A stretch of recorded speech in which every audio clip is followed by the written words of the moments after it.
this is the time for America's choosing, whether America believes in democracy and the rule of law or whether it does not.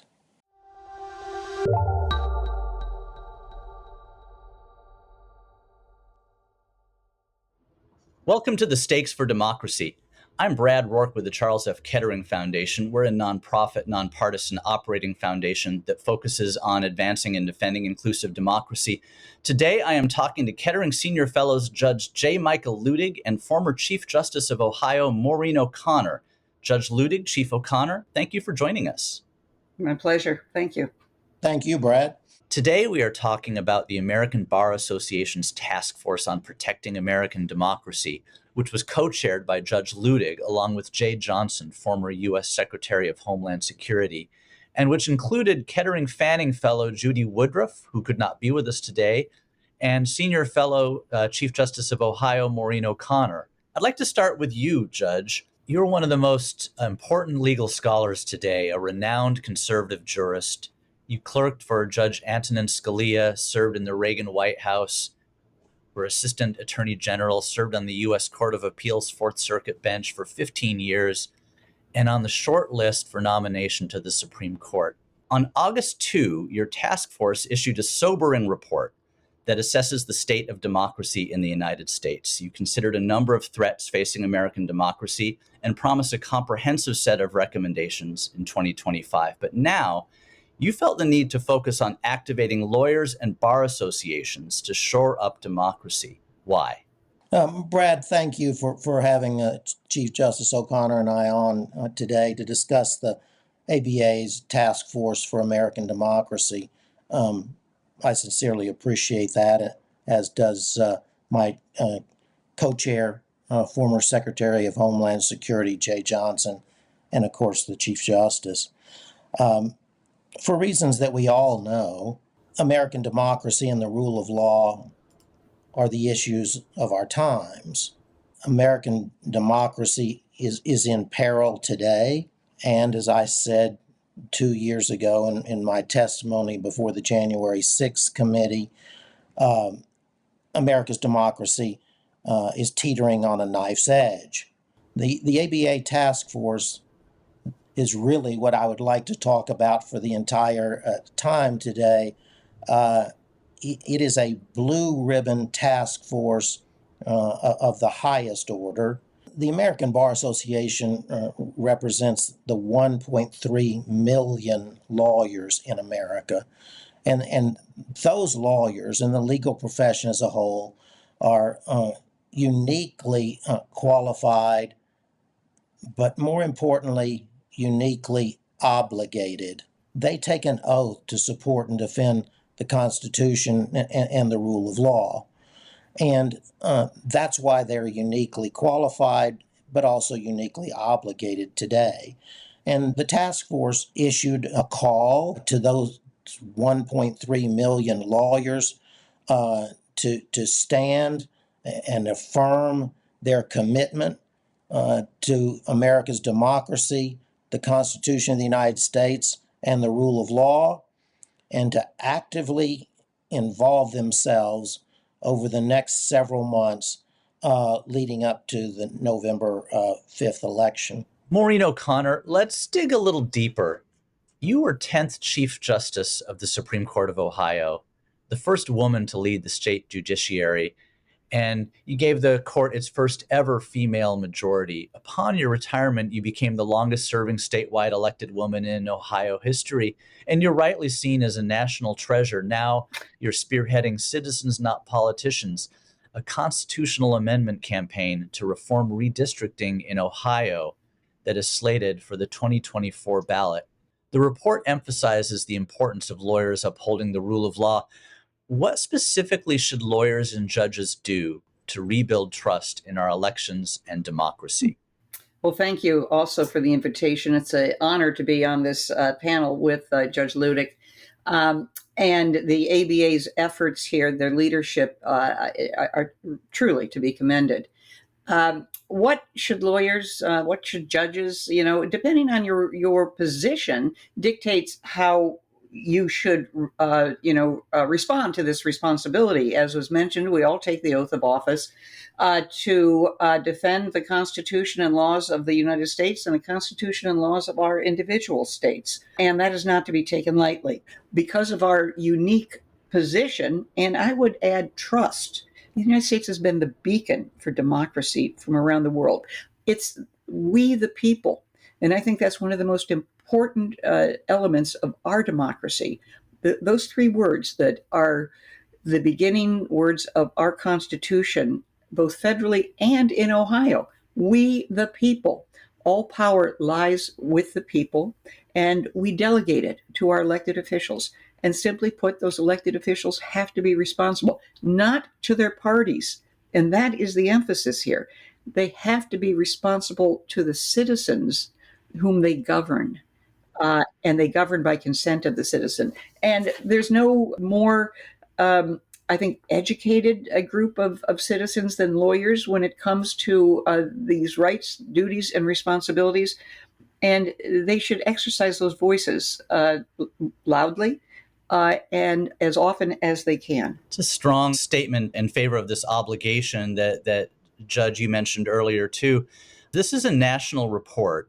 But I'd like to talk about states and even more locally than that. There's a battle now ongoing over the post-election count and certification and beyond. In a number of states, Georgia comes to mind, under the rubric of election integrity, to make it possible for loyalist election officials to refuse to certify their election results. How concerned are you about this, and what can be done within the framework of the report that has been issued? Brad, I'm very, very concerned, and I've been trying to warn the country about this very day for over 2 years now. This is the time for America's choosing, whether America believes in democracy and the rule of law, or whether it does not. Now, turning to your specific question, when I testified 2 years ago, over 2 years ago now, before the Congress, I warned the country that this day was coming. And I don't get much credit for it. In fact, I said to the Congress that the former president and his allies are preparing to overturn the 2024 election if they believed necessary, and that they were doing so in plain view of the American public. And they were. And they have continued ever since that day to prepare. And at this point, they are ready. I was asked recently, well, is the country ready for it? And I said, no, it's not. It still has time, but with every passing day, it has less time to be prepared and ready for November 5th. In the event the former president loses the election again and does attempt to overturn that election in the way that he attempted on January 6, 2021. Chief Justice, if there's one message that you could give to your colleagues, your legal colleagues at this juncture, what would it be? The message I would give to my legal colleagues is probably the same message that I would give to citizens in general, as a whole. Be very mindful of your sources of information and verify. What was President Reagan, trust but verify? Well, verify is the most important element there.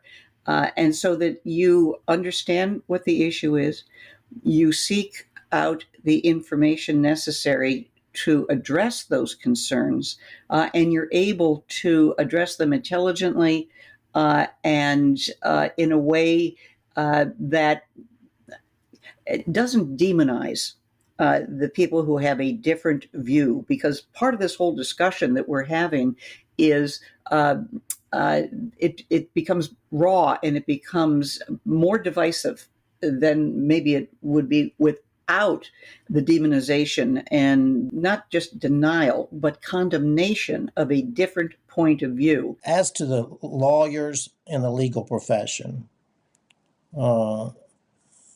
which is the group of people that the ABA task force is addressing, I would say that this is their moment of calling, and they have an obligation to answer that call.